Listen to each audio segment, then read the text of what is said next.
Hello guys, welcome to my YouTube channel, and today we'll be learning measures of shape. Okay, so today we'll be learning measures of shape. So what is measures of shape? So basically there are few things you need to understand in measures of shape. That is, one is skewness and the other one is kurtosis. Okay, let's learn one by one. So before understanding skewness, let's have an example here. So from the survey that collected all personal information of residents such as name, age, monthly household income, then the health officer wants to know the following details. Okay, so like he wants to know some details. Okay, so in order to come to some conclusion, we would need to answer some questions in order to make sure that the facilities are being provided in an optimal manner. So what is an average monthly household income? Is average the right measure to judge the community?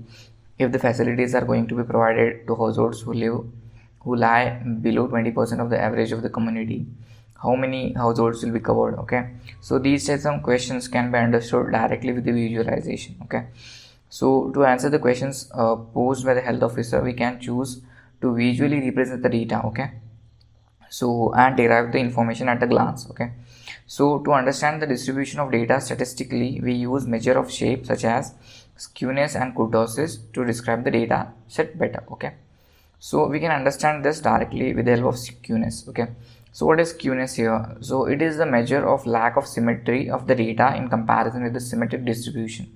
So basically we will be having a data set here like this, and you can see that sometimes the data points are located either on the right side or the left side, and in normal case scenario the data will be present in the mean. The distribution will be along the mean. Okay, skewness is like wherever the data is present in more manner, that is known as skewness. Okay, so here you can see two graphs here. Okay, so here the data is located on the left side, okay, from the mean.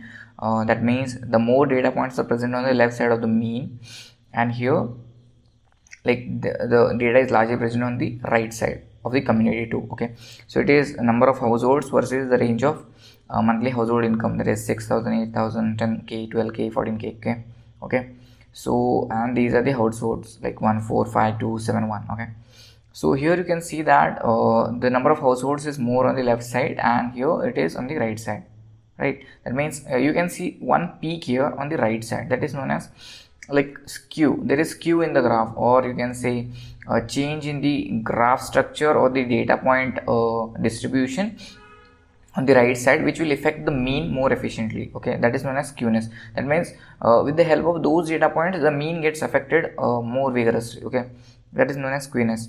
So from the given data of the community 1, here you can see that 8683.4 and median of community is 8357.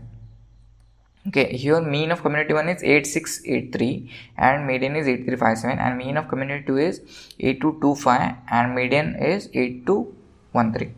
Okay, so the mean for this data is 8683 and the median is 8357. Okay, this one, community 1. Here it is evident that due to presence of few households having monthly income which is greater than 11,000, the mean is larger than the median. Here you can see that mean is larger than the median. Okay, that means the data is skewed to the left side. What if there were few more households which had much larger incomes? In that case, the mean should shift further away and grow larger than the median. What we observe here is termed as skewness. That means wherever data points are present on large scale and they affect the mean more than the median, because median doesn't get affected anyway, so mean gets affected by those data points. So wherever those data points are located is known as skewness. Okay, so basically there is left skew or graph and the right skewed graph. That means right skewed is wherever the data points present on the right side affect the mean, and left skewed is the data points present on the left affect the mean. Okay, so this is known as skewness. Now what is kurtosis? So it helps us to identify whether data spread around the mean is high or not. That means whether the distribution is flat or it is normal distribution.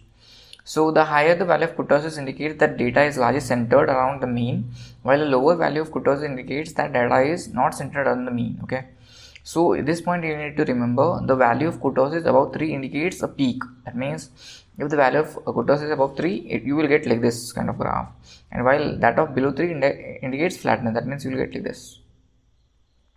this, okay. So from this histogram you can see that a community of day worker is working at the same company for almost similar salaries. The data this community is observed as part of the survey.